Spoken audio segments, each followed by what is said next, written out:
it is important for us to challenge the authoritarian ruler again and again and again until we eventually get our freedom, because not challenging him means giving up. Yes, we know that all odds are up against us, the military, the police, and all institutions of state. But also it is clear that the people of Uganda are standing firmly behind the forces of change that I am leading. So we are challenging Museveni first and foremost to remove any iota of doubt to the world, especially in the international community, and to remove all the pseudo-legitimacy that he lies the international community with. And therefore, the people of Uganda will be able to fight for their rights while the world will stand with them. That is why we're running again. In 2021, you contested the results. You talked about the fact that the results were essentially all but guaranteed, that the voting was rigged.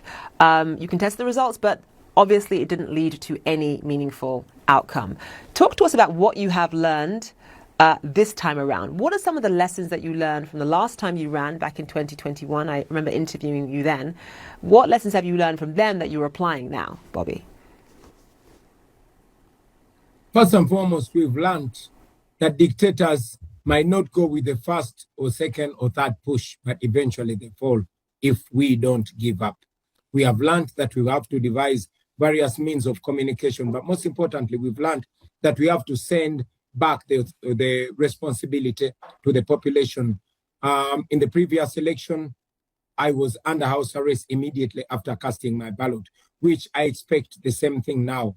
As we speak right now, more than 730 of our colleagues are in detention. They've been arrested. Many are abducted and are missing. Some have been killed, but we are pushing on. But again, this time, we don't anchor it on an individual. We don't anchor it on myself. Yes, I'm the presidential candidate. Yes, I'm the leader. But we have tasked the people of Uganda to take charge of the campaign, to take charge of the voting, of the vote protection, but most importantly, in case Museveni rigs the election, like all signs are showing, the people of Uganda must rise up and demand for their victory. What message do you have for young Ugandans who feel disillusioned about politics? I mean, we've seen in neighboring Tanzania, for example, just a few months ago, that election was also widely contested, and there was a massive crackdown as well on opposition voices as well. Just talk to us about how young Ugandans who feel disillusioned about politics, who feel that this time the vote is all but certain and that it is rigged, how do they stand up for peaceful and democratic change in your country? To the young Ugandans, we've constantly told them that democracy works.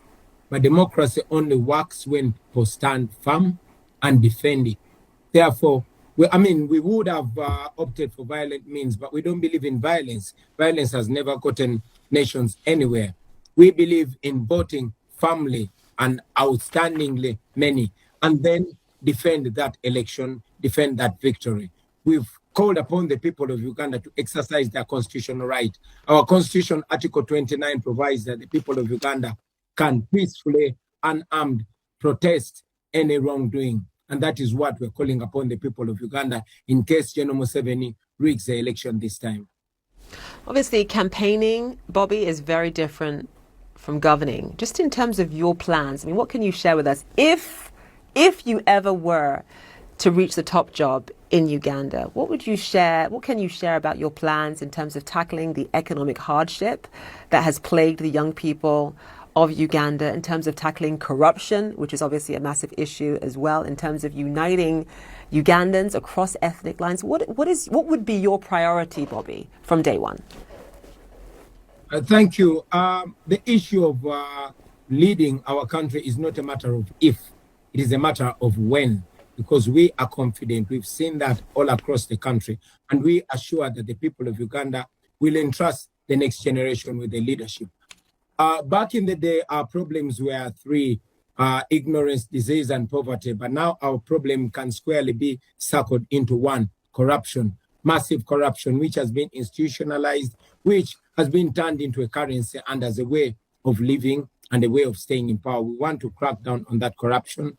when we take power. But most importantly, we also want to re-empower the institutions of state, and end the state capture, ensure that the judiciary and the legislature are independent and can check the executive.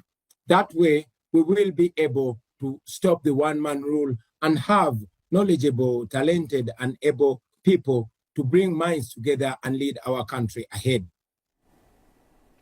Bobi Wine, live for us there. Thank you. Thank you so much for joining us again.